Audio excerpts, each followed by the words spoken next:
here is a problem. This is what you call a proof by contradiction. Premise number 1. According to the Quran, Zulqarnain is a righteous believer, almost a prophet of Allah even, praised mightily as God's servant. Premise number 2. We know Zulqarnain is Alexander the Great. Premise number 3. We now know that Alex is a pagan, maybe even a homosexual, although evidence is not as strong about this. But he definitely was not a monotheist, neither a Christian, Jew, nor a Muslim. He was an idol worshipper, a pagan. Therefore, the Quran is wrong. Done. Checkmate. It's over. In one fell swoop, the Quran is debunked.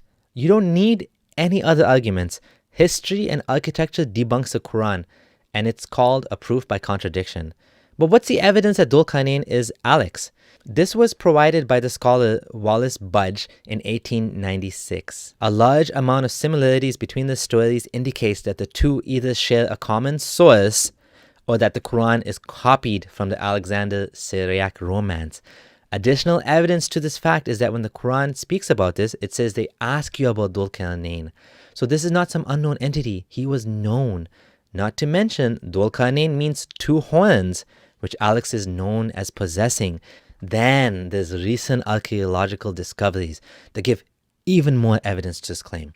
Professor Sean Anthony of Ohio State University, Department of Near Eastern Languages and Cultures, wrote about the recent discovery. The excavations done at an early Byzantine site within the Akrotiri Peninsula on Cyprus discovered a 7th century martyrium containing what's being called Alexander Heraclius' stele. It's significant for all sorts of reasons. The takeaway is obvious. The identification of the Quranic Zulqarnain with Alexander is supported by well-attested iconography of Alexander with two horns. A contemporary literary text with numerous textual parallels. So basically he's talking about how the two stories are very, very similar. The early literary reception of the Alexander legends in Arabic, which makes this identification, and now 7th century Byzantine iconography of Alexander with two horns that is contemporary with the Quran. So this is from the 7th century. If you want to come up with a different theory that Zulqarnain is not Alexander the Great but is Cyrus the Great, good luck. You're going to have to find a way to get rid of this wealth of evidence that's against you. As Professor Anthony replied on Twitter, it's an open and shut case and has been for quite a while. I feel like I spent too much time discussing Zulqarnain. In reality, I spent weeks researching this when I was in a doubting phase. Zulqarnain really undoes Islam like no other topic. And we didn't even talk about the sun going into a murky pool yet. Then, of course, the famous translator of the Quran, Yusuf Ali, also says similarly. He says he used to lecture in Greek history and even studied him in great depth, visited the localities connected with his career, and the connection is undeniable.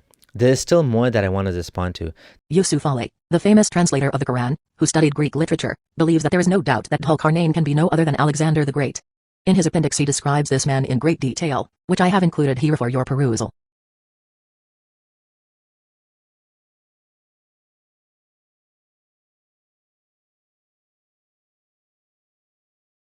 I learned about the story about the Quran's account of Zulqarnain. As part of my research into the Quran, this was one of the biggest problems I ran into. The story of Zulqarnain has so many issues. I spent days reading everything I could find on this topic until I came to the conclusion that this story is not from God. At the end of this post I have links for further reading as there is a lot more detail than I put here. FD. The story of Zulqarnain is a fantastical story of a man who traveled to the east and west, and trapped the nation of Gog and Magog between mountains. Was Zulqarnain Alexander the Great? There is lots of evidence that he was due to the startling similarity of the stories as well as the common folklore about Alexander. Even if he wasn't, there are many other issues with the actual content of this story that need to be addressed. For example, there are their issues. Issue number 1 is that Zulqarnain went to the place of the rising of the sun and the setting of the sun. Issue number 2 is that Zulqarnain trapped a people behind two mountains using a dam or gate of copper and iron. Issue number 3 is that these people are constantly digging from this trapped location until Allah allows them to escape and they will wreak havoc on humanity. Could it be an analogy? The Quran has many stories in it. In fact, one of the claims of its miraculous nature is that it contains many stories that Prophet Muhammad could not have known. It is said that God himself told him these stories. For example, Quran chapter 3 verse 44 states the following, quote, "That is from the news of the unseen which we reveal to you, O Muhammad." and you were not with them when they cast their pens as to which of them should be responsible for Mary. Nor were you with them when they disputed. Close quote. Also Quran chapter 18 verse 13 states the following, quote, "It is we who relate to you, O Muhammad, their story and truth." Close quote. Also Quran chapter 11 verse 120 states the following, quote, "And each story we relate to you from the news of the messengers is that by which we make firm your heart. And there has come to you, in this, the truth and an instruction and a reminder for the believers." Close quote. Also Quran chapter 18 verse 99 states the following, quote, "And we will leave them that day surging over each other, and, then, the horn will be blown, and we will assemble them in, one, assembly." Close quote. From these verses of the Quran, it makes it crystal clear in these verses that it is not the case that the story of Dhul-Qarnayn is an analogy. The question becomes, is Dhul-Qarnayn Alexander the Great? Yusuf Ali, the famous translator of the Quran, who studied Greek literature, believes that there is no doubt that Dhul-Qarnayn can be no other than Alexander the Great. In his appendix he describes this man in great detail, which I have included here for your perusal. For the longest time, classical scholars said that Dhul-Qarnayn was Alexander the Great. Many early tafsir make this claim as well, Fakhr al-Din al-Razi, Tafsir al-Jalalain for example. Also there are references to Dhul-Qarnayn being in pre-Islamic poetry found in Ibn Ishaq's Siyarah. At this point in time, early Islamic history, there was no problem in making this connection, because it was not known that Alexander the Great was a pagan polytheist. Only recently due to the discovery of historic documents, as compared to the romantic or fantastical stories of Alexander, we now know that Alexander the Great was a pagan and he was not a monotheist. This means that due to new historic evidence, Dhul-Qarnayn cannot be Alexander the Great, or otherwise the Quran would be wrong, or history is wrong. This is why most modern Muslim scholars like Dr. Yasir Qadhi now want to say that Dhul-Qarnayn was not Alexander the Great. Also, Islamic scholar Abul Alabama Maududi in Tafhim al-Quran writes on page 18:32, note number 62. Quote, "The identification of Dhul-Qarnayn has been a controversial matter from the earliest times. In general the commentators have been of the opinion that he was Alexander the Great, but the characteristics of Zulqarnain described in the Quran are not applicable to him. However, now the commentators are inclined to believe that Dhul-Qarnayn was Cyrus, an ancient king of Iran. We are also of the opinion that probably Dhul-Qarnayn was Cyrus, but the historical facts, which have come to light up to this time, are not sufficient to make any categorical assertion." Close quote. You see, now Muslim scholars are left to not know what to do. Let's get to the story of Dhul-Qarnayn. There are many issues with the Dhul-Qarnayn story. First of all, the story is very similar to the Syriac Alexander romance which was authored in the same era and could easily have come to Arabia. The stories are startlingly similar and have very strong parallels. Point number 1. Alexander the Great goes to the place of sunrise at the edge of the earth and sees a people who have no shade from the sun. When the sun comes up, they run and jump into the water to avoid being burned by the rays of the sun. Point number 2. Alexander the Great goes to the place of sunset at the other edge of the earth and he discovers that the sun goes into the fetid dark murky sea. Point number 3. People complain to Alexander about the tribes of Gog and Magog who are creating havoc for them.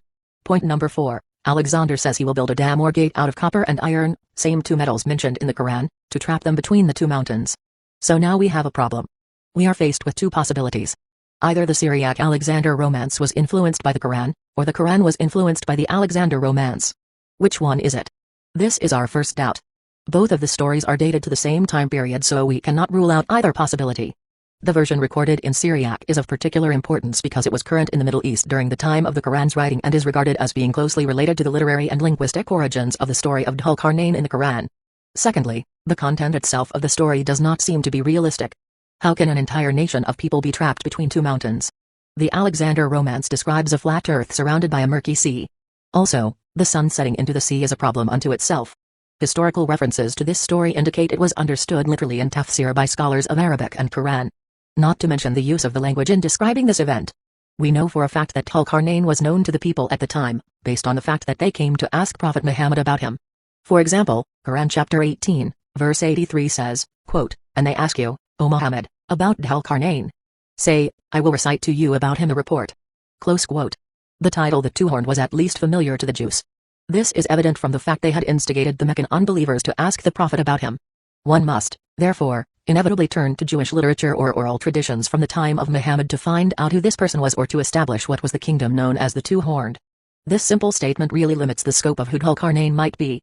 In the romance, Alexander the Great travels to the edges of the flat earth, and he finds the place where the sun rises. Where the sun rises, the people have no shade, and they have to hide and run when it comes up. Similar to the version recorded in Syriac romance variant, the Quran says in chapter 18, verse 86, quote, "Until, when he reached the setting of the sun, he found it, as if, setting in a spring of dark mud, and he found near it a people. Allah said, O Dhul-Qarnayn, either you punish all them, or else adopt among them a way of goodness. Close quote. In the romance, Alexander the Great also goes to where the sun sets into the fetid sea. They believed that the earth was surrounded by a sea which was fetid, dark, dirty. This fetid sea nobody could approach or could die.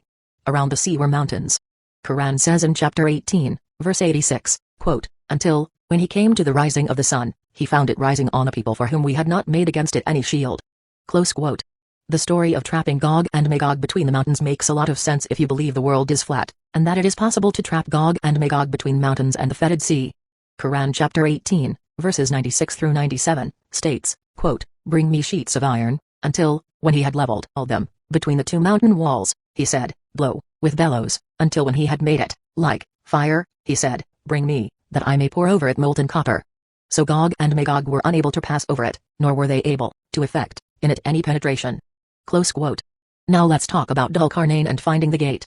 It would have been possible to make such claims back in the 7th century, when humanity had not actually traversed the earth and while many nations did not know what lay beyond their borders. Now, it is very difficult. Even though humans have not searched every inch of the earth, we do have a pretty good idea. Why can we not find such a gigantic gate?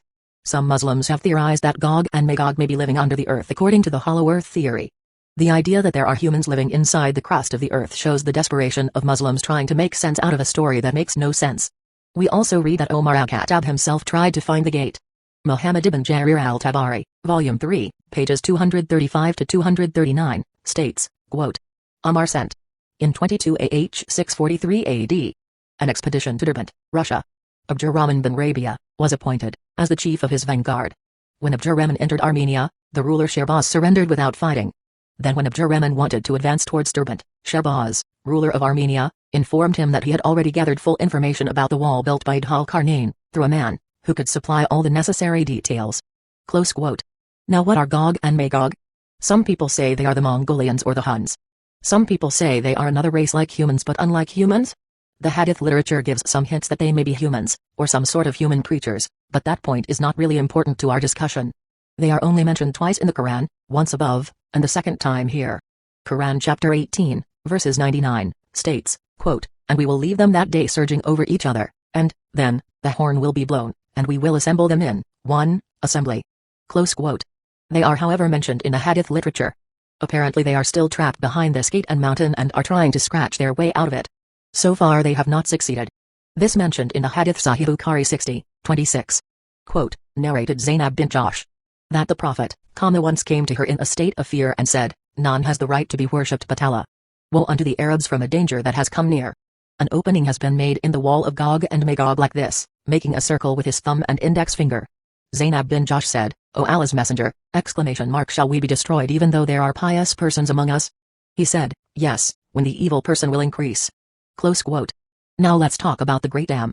This gate or dam must be really enormous, as it's trapping an entire race or civilization or creation of God.